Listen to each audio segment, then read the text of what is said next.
Well, there's a handful of agents out there that I've talked to that have this. There's a kind of a mantra, old school insurance agents that are kind of proud of not spending money on marketing, right? Like Yeah. it's like a badge of honor. Like, oh, I don't do that. Like it's so absurd, right? So how did you guys approach that coming into it? I mean, obviously you guys had probably a decent size kind of marketing budget, but in order to scale like that, you guys had to take a lot of those profits and throw it right back in to build that snowball. So like, how did you guys approach that? And what advice would you give knowing what you know now?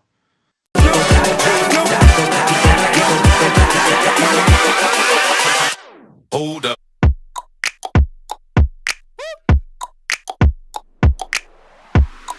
I'd say, I know this is probably an obvious thing, but the number one reason why a producer doesn't succeed is because they're not generating enough leads. And you got to start there always. And so, like you said, you got to spend money to make money, and you're doing it in the right places. I mean, lead providers can be a way to kickstart your business, but it's going to come from what we call just a pie. And that pie is made up of like 6 or 7 different, pieces. And that's what that packet is that I was talking about, that deck that I can send over. But really, it's just, you got to spend your money wisely in multiple areas and multiple facets to grow that thing in the right manner, because not every time is that pie going to be well-rounded. Like sometimes this lead gen strategy is going to do better than that one, and so on and so forth. We spent a lot of money and time on mortgage broker referrals, like taking them out to lunch, golf, happy hour, all that fun stuff.